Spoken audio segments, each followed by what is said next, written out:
to have and to hold from this day forward, for better, for worse, in sickness and in health, until death do us part. So help us God. And that's the key. So help us God, if we're going to make it here. What is it that makes a great marriages work? I mean, marriages that make it, how do they make it? Somebody give me some answers real quick. How do the marriages that make it? What do you think? They talk and communicate. What else? Made a covenant with God. What else? Lots of effort. Patience. What did he say? Pull the nail. Just take care of that thing there. Anybody else? How do marriages that make it? Patience. Takes patience and endurance.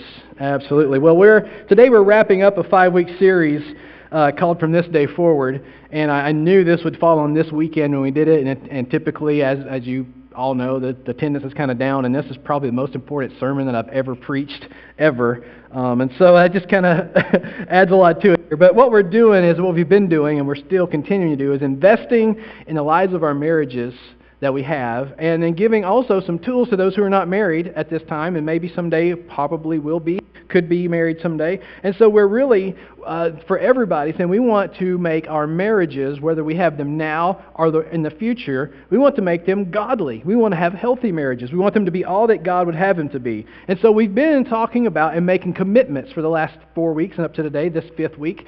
And we're making 5 commitments together, whether we're married or single, that we are going to take from this day forward and commit to these 5 things. And these come from a pastor named Craig Rochelle's, where I got these 5 things. The first one is we're going to seek God together, right? Remember that? We're seeking God together. How we do that? If we're married, we're seeking God, but we're committed. We're making a commitment, and today's the day to make that stand from this day forward. We're going to pray together with our 2 while we seek the 1. Remember that. Our spouse is our 2, and God has to be the 1. God has got to be the 1 for us, and then our spouse is our 2. We're going to do that from this day forward. If we are not married yet, we're making this commitment that we're going to seek God in everything we do. We're going to seek God now, so that when the day comes and we do enter into a marriage, we're going to be the kind of person who seeks God and will then seek God with my spouse then. Number 2, we're going to do what? Anybody remember the second commitment? Fight fair. So, somebody back there has been practicing that, I guess. We're going to fight fair. Yeah, we're not going to pull any low blows, any of the stuff like that. We're not going to fight the way the world fights. What we're going to do is we're going to do what James chapter 1, verse 19 says. We're going to be quick to listen, slow to speak, and slow to get angry. We're going to put that into practice into our lives. Then the next commitment that we are making is we're going to do what? Have fun. You guys remembered that one. Yeah. We're going to have fun. We're going to continue to make a commitment. We're going to schedule it if we have to. We're going to have fun. The same kind of fun that brings us together. We're going to have fun together when we get married. And then number 4, stay pure. We talked about this last week. We're going to have no cat poo in our chicken pot pie. You guys remember it was descriptive and it was gross, but man, that's real. That's the reality of sin in our lives. When sin enters into our lives or into our marriage, it's like something really disgusting and poisonous in your favorite dish of food. And you don't want it there. You don't want it in your life. And today we're making this commitment. All of these commitments tied up together with this one that today we're saying we're going to commit to never give up. We're going to never give up. And this may be the most important teaching of all 5 weeks, or like I said just a minute ago, might be the most important sermon that I've ever preached. I anticipate maybe sharing this again at some point. But it's found in the book of Matthew, chapter 19, if you have your Bibles. Great. Turn to Matthew 19, or throw it in the floor. If you don't have a Bible, we have them in the book racks, and we'd love for you to grab one of those book rack Bibles. You can turn to page 749 if you're going to use that book rack Bible. In Matthew chapter 19, this is an interesting passage where Jesus is teaching, and then some religious leaders, some experts in the religious law come and try and put him on the spot with a very specific question about divorce. And so this is never give up. Some Pharisees, this is verse 3. Some Pharisees came to Jesus and tried to trap him with this question. Should a man be allowed to divorce his wife for just any reason? Haven't you read the Scriptures? Jesus replied. Now, I love that. I mean, these teachers of the religious law come, and Jesus is like, haven't you even read the Scriptures? How did you become a Pharisee? They record that from the beginning, God made them male and female. And he said, this explains why a man leaves his father and mother and is joined to his wife, and the two are united into one. Since they are no longer two but one, let no one split apart what God has joined together. Never give up. Pray with me. Father, we confess in this very moment that we need you. But Lord, it's because that you never give up on us. Your love never fails and you never give up. We just sang those words. And Lord, that song is so timely for us because, Lord, you desire for us to never give up, to go forward. Because you live, we can face tomorrow. And so we want to be the people of God who never give up. And in our homes and in our marriages, Lord, our world is telling us that that's not possible. At best, you have a 50-50 shot. And Lord, we are not going to be okay with that. We want more than a 50-50 shot for ourselves and for the next generation. And so, Lord, our prayer today is that you would inspire us by your very personality, that you are the God who never gives up. Lord, that we would be the people of God, the God who never gives up, and that we would never give up. And Lord, that we would learn to take seriously the commitments that we make to each other and to you. And Lord, if we put these into practice, Lord, you will fail-proof our marriages and our homes. Lord, that you are the key, and seeking you is our first and utmost priority in all of this. And so right now, in this moment, Holy Spirit, you are our teacher, and we seek you, your guidance, your wisdom, your teaching, Lord, so that we may put your word into action, and we need your strength to do it. We thank you that you give us that strength so freely. We love you. It's in the mighty name of Jesus that we pray. And everybody said, amen. If you'll grab your outline, we're going to look at a few thoughts this morning of what marriage is. As we reflect on what marriage is, I hope that we will find encouragement and inspiration from God's Word to understand that His plan and His design is that we never give up when it comes to our marriages. So the first thing about marriage is dancing with the differences. Dancing with our differences. Now, when we were married, Shelley and I, we did a thing called a unity candle in our service. Anybody else did a unity candle when you got married? Nobody? We're the only ones? A unity candle was the mother of the bride would come up and light a candle. And the mother of, she would keep holding that until it lit. And the mother of the groom would come up and light a candle. And in our particular ceremony was very interesting because, of course, Shelley wasn't in the room yet because the bride comes down when they play Here Comes the Bride. And I was in the back. We were getting ready to come out with the minister, my dad, and my best man, my brother. We were in the back getting ready to come out. And so what we didn't know happened, that we heard about and then saw later on the video, was when Shelley's mom came up to light her candle. Remember the little matchbooks that had the little cardboard kind of matches and you tore off a match, struck it, and you lit something? She tears off the match, strikes it, lights the candle, puts it back in the matchbook. And the matchbook goes whoosh. Of course, we saw in the video, and it was just that quick. I mean, it burned itself out. But you can imagine the fear in her, the fire's there. It's like the church is about to burn down. Maybe this is a sign my daughter shouldn't marry this guy. But it didn't happen. They didn't get burnt down. So then the bride and the groom, today we have Casey and Teddy Kelly, will take their candles that have been lit and light the candle in the middle, the unity candle.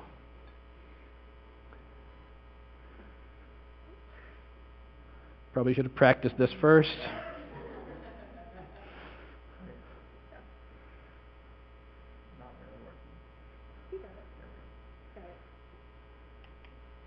Good job. And then they'll blow out those candles. Thanks, guys. So we have this one candle that has been lit from the two candles. And this flame flickers and dances. The two flames have now become one. And those other flames are gone. They're no longer there. And when this one flame is lit from the two flames, those two flames are intermingled together. Now one flame dancing together, supposed to be God's plan for all eternity. Until death us do part is how long that flame is supposed to dance together.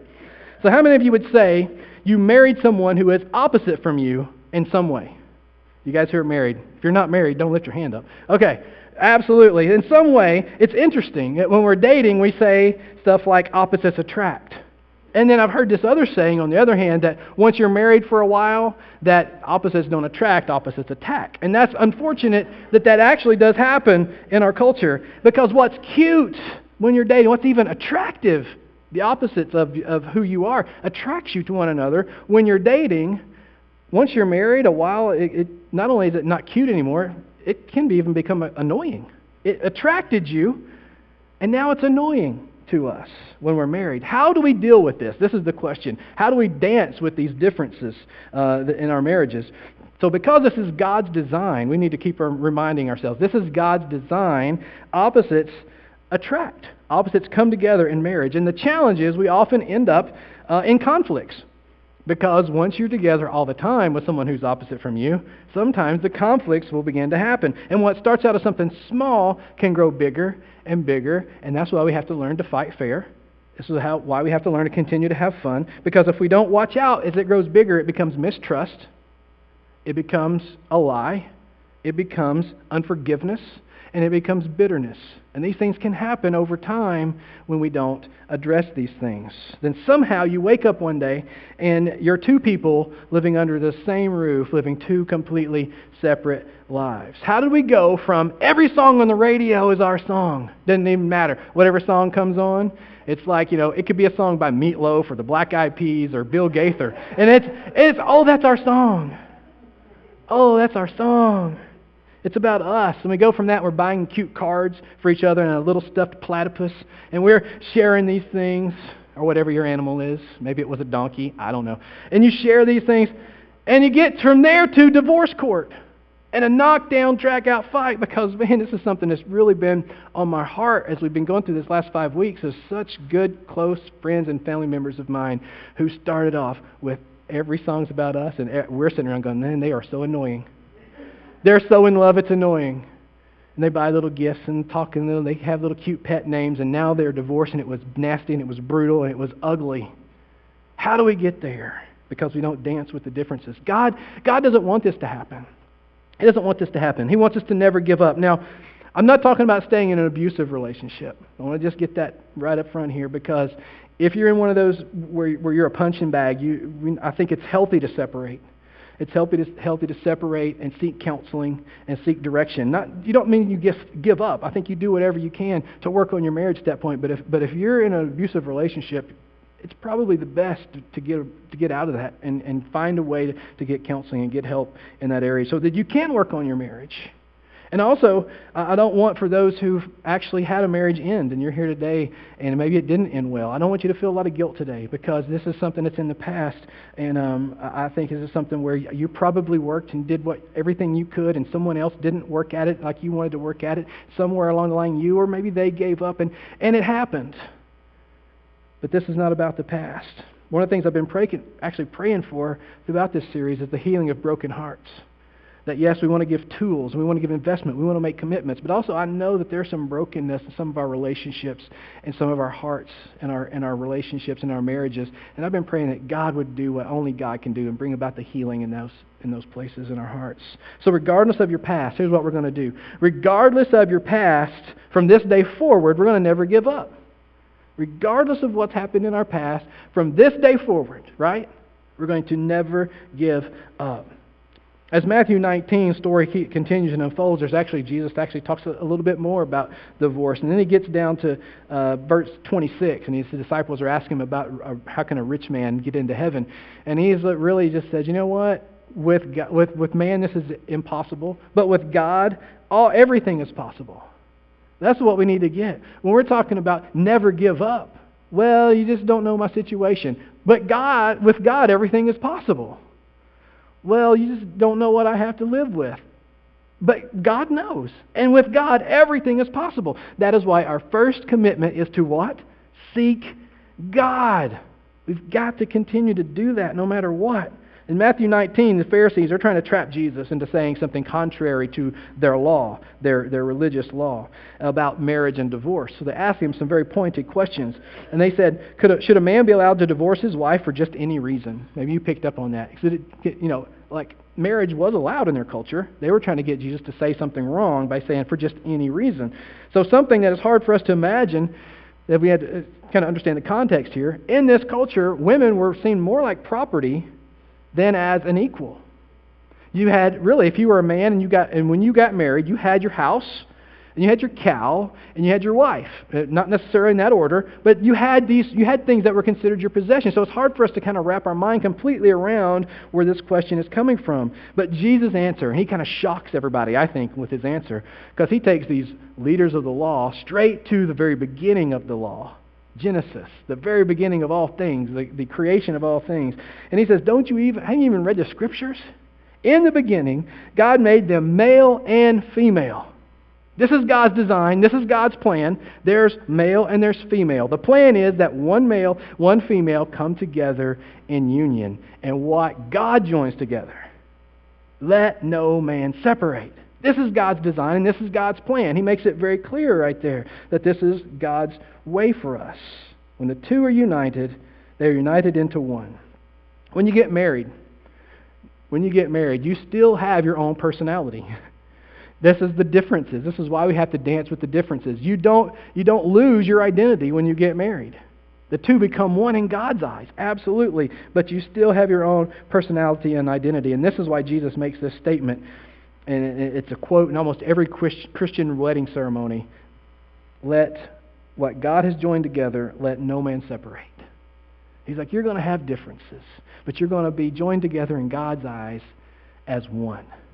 So let no man separate. Two becoming one doesn't mean you lose all the differences that you have. It means you learn to dance with those differences. After all, you came together in the first place because opposites attract, right? And so we dance with those differences. Continue that dance as we go forward. Now, the next thing about marriage, and this is probably the most important thing our culture, we all need to understand about marriage. Marriage is a covenant, not a contract. Marriage is a covenant, not a contract.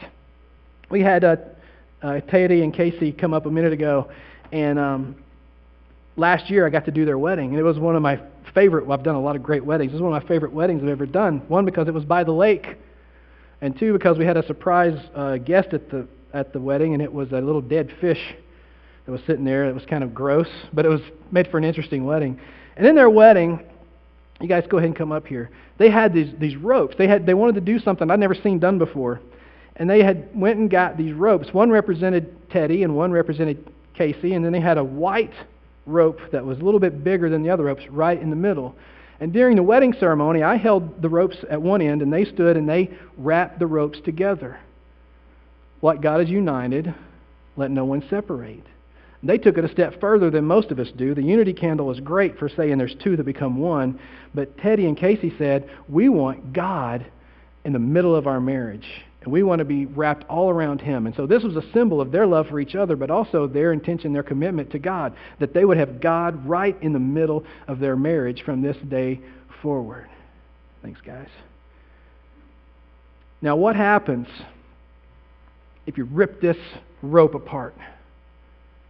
What happens if you, first of all, it's difficult because there's a strong tie that binds the three together. But if you worked really hard at it and you really just gave up on the fact that it needs to stay together and you ripped it apart, it would be torn. There would be tears. It would be painful. And that's what happens. That's what divorce does. It takes what God has united and put together, and you have made a commitment. When you make a covenant with God, you have wrapped yourself around God in that covenant, and you are asking Him to wrap Himself around you. And now the two become one in God's eyes, and if He's right in the middle of it, when you break that covenant, it tears apart and it's painful. And that's what divorce is. It's taking what has been put together and meant to stay together and just rips it apart. I love something I read that a pastor named Andy Stanley said. He said, what God has made one, or you can't unone what God made one. I love that. What God made one, you can't unone. That's a great thought. We need to continue to remember that. That you can't unone what God made one. So the problem in our culture is people don't understand what marriage is. They don't understand that marriage is like this rope that's now tied together. They think marriage is seen more as a contract, not as a covenant. Excuse me. A contract It's really based on mutual distrust. It really is when you look at what a contract really is. Mutual distrust. That's why I have a contract. Because the old handshake days, they're gone. That was on trust. A handshake meant I trust you. My word is my bond. Now you have to have a contract because of mutual distrust. I don't really know this person, and even if I do, maybe I don't really know this person. So you have a contract, and because the contract limits my responsibility, I'm responsible up to this point, and a contract increases my rights. You're responsible to me for this much. So that's what a contract does. It basically says, I'm in this as far as you're in this. That's a contract. As far as you're in, I'm in. If you break your part of the deal, then I don't have to, the contract's null and void. I don't have to, you broke the contract. I trust you as far as you perform, and if you don't live up to my expectations, I'm out. That's a contract. And that's what many people think marriage is. As long as you make me happy, as long as you meet my needs, as long as some better doesn't come along, as long as I'll stick with this. That's a contract. And that is not what marriage is. If you don't live up to your end of the contract, I'm out. That mindset is what our culture is being based on right now. Marriage is a covenant.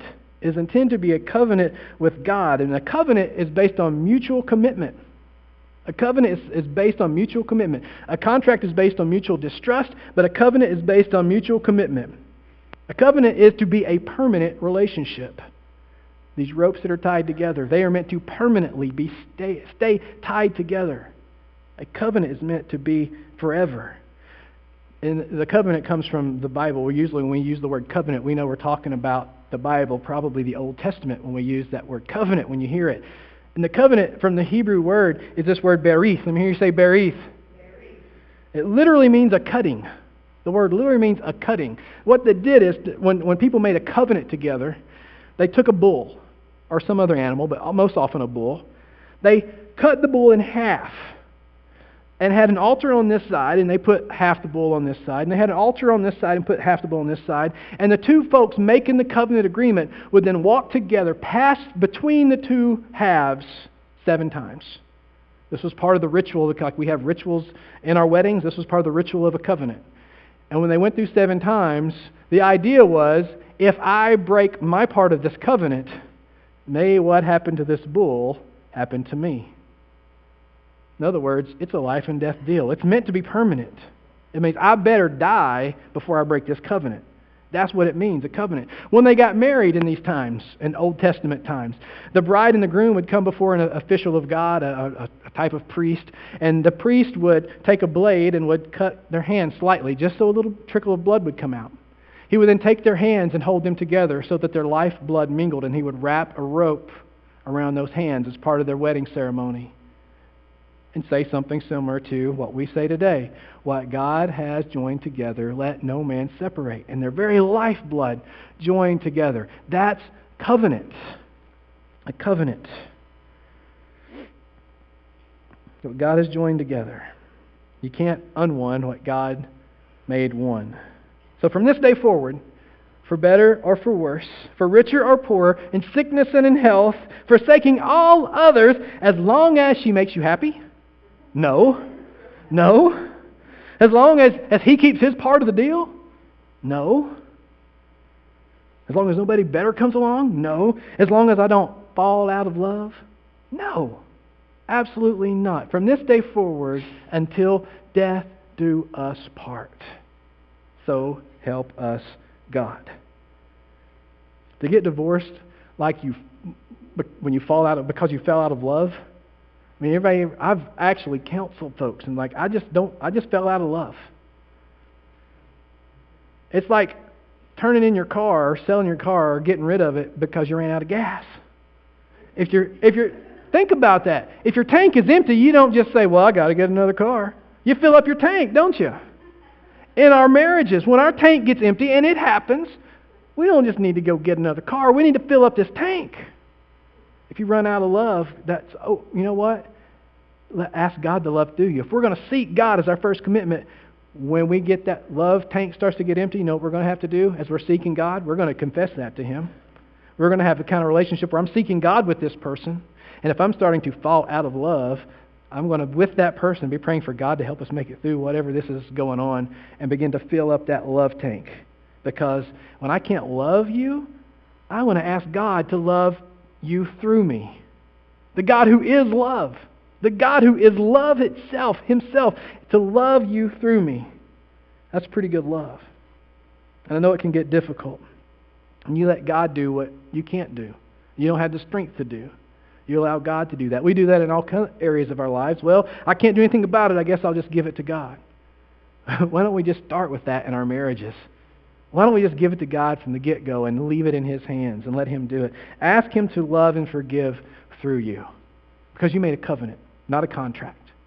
When you get married, you make a covenant, not a contract. And then the last thing we're going to talk about for just a few minutes about marriage, and this is helpful for us to understand our part in this, is marriage is planting and producing. Planting and producing. Or to use some kind of different language, sowing and reaping. You sow or you plant seeds, and you produce. When it produces, you reap. You gather what it produces. Galatians 6, verse 7 from the Message paraphrase says, "Don't be misled. No one makes a fool of God. What a person plants, he will harvest. The person who plants selfishness, ignoring the needs of others, ignoring God, harvests a crop of weeds. And all he'll have to show for his life is a life as weeds. But the one who plants in response to God, letting God's Spirit go do the growth work in him, harvests a crop of real life, eternal life. So let's not allow ourselves to get fatigued doing good. At the right time, we will harvest a good crop if we don't give up or quit." And so we never give up. We'll reap a good harvest if we don't give up. We'll gather a great productive harvest if we don't give up. And there's two principles about planting and producing, our seeing and sowing and reaping that I want us to talk about for just a minute. Number one is you reap what you sow. You've probably heard that before. You reap what you sow.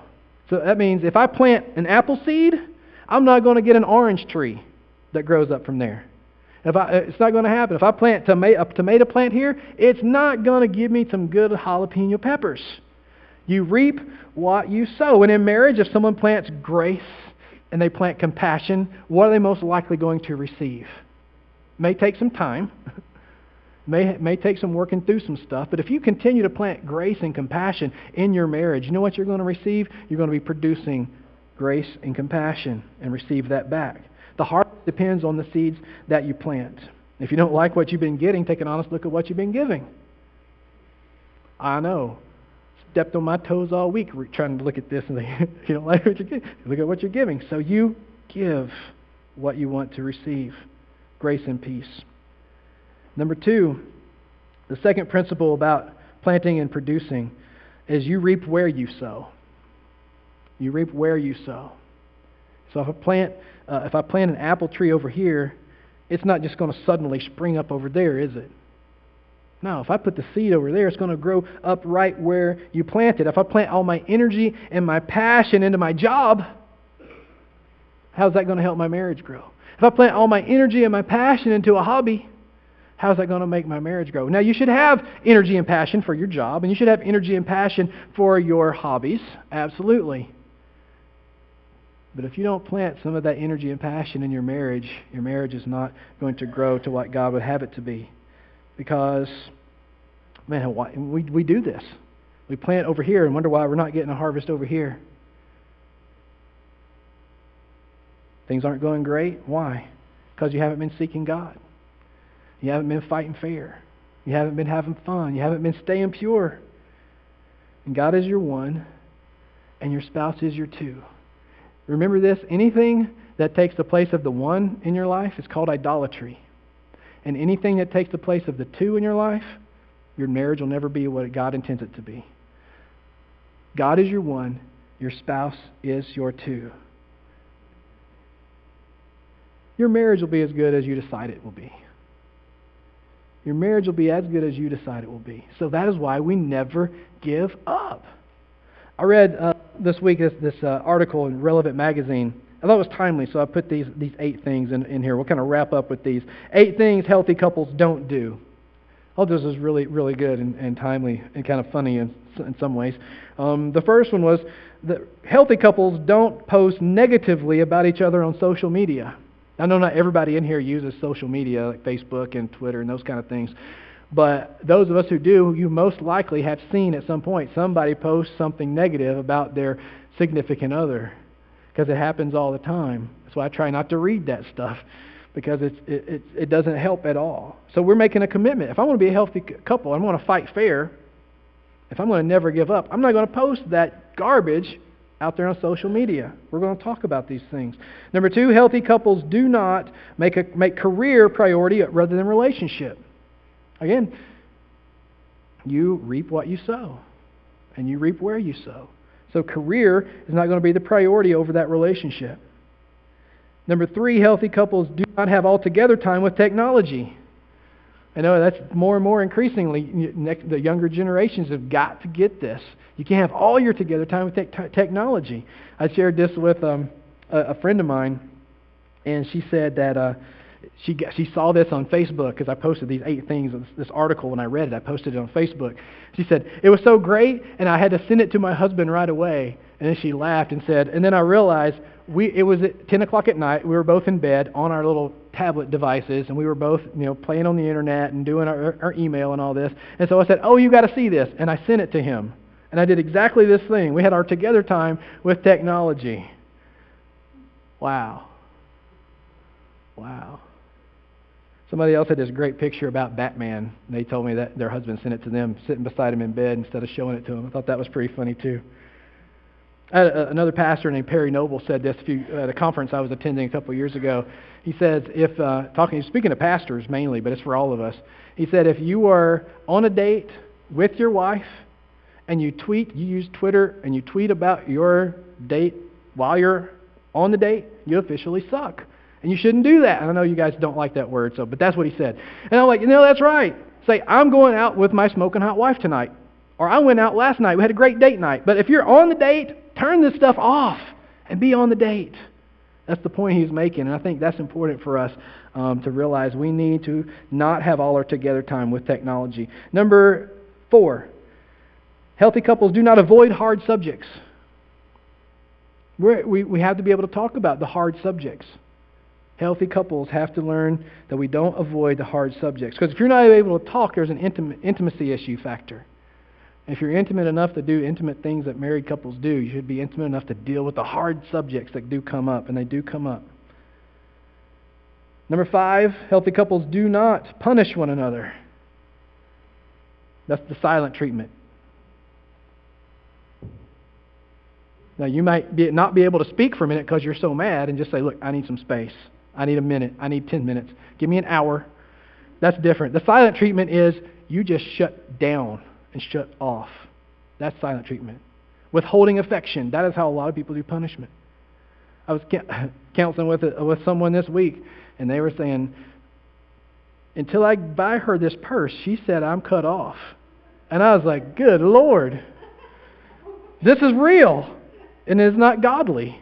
We don't punish one another if we're a healthy couple. Healthy couples do not withhold forgiveness. Do not withhold forgiveness. Relationships run on forgiveness. We have to be able to forgive in our relationships. Healthy couples do not withhold forgiveness. Healthy couples, number 7, do not say yes to everything. Healthy couples do not say yes to everything. In other words, you have to have some boundaries. You have to have some boundaries, especially out in today when there's so many things going on. And if you have kids, and then you may have kids and grandkids. My kids are 13 years apart. I can see that coming at some point. Having grandkids having stuff and kids having stuff and then church stuff and other stuff going on. And there's things that maybe I want to do once in a while. Somewhere along the lines you have to say, nope. Can't do that. Somebody's going to get their feelings hurt. I know it. But you've got to set some boundaries so that you and the person you married can have a healthy relationship. So you can't say yes to everything. And then number 8, healthy couples do not throw in the towel.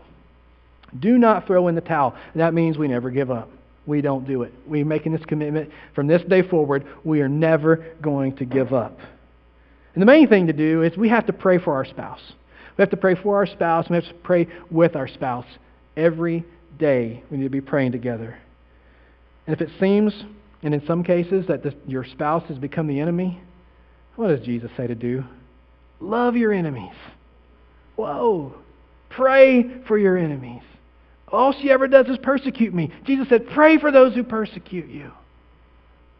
We don't often take that passage of Scripture that Jesus said and apply it to our marriages, but man, we must. We have to. Marriages aren't going to work if we can't humble ourselves and if we can't do our part. If I can't do my part, my marriage is not going to work.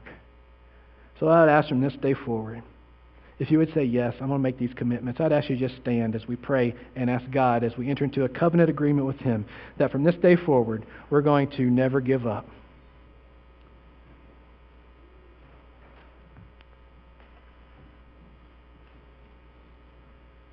Lord, you are the God of our relationships. As we come to the end of this series, Lord, we know it's just the beginning because, Lord, we're making commitments. We're asking that you would refresh and renew our covenant today. Some of us, we know that in the future we're going to enter into a covenant agreement with God and with another person who we love. That from this day forward, Lord, we will seek you and fight fair and have fun and stay pure, and we will never give up. Lord, we stand before you today, people who confess to you that we need you, your presence and your strength in order to do this. We need your grace. Lord, in some cases we need your love where our love is lacking. But Lord, I pray that you would give us the same spirit that the never give up God has for us. The same attitude of I'll never give up when Jesus went to the cross. He didn't give up. You didn't give up on us, Lord. May we be people who not give up on one another. Thank you for your blessing and for this covenant agreement that you invite us into. In Jesus' name, amen.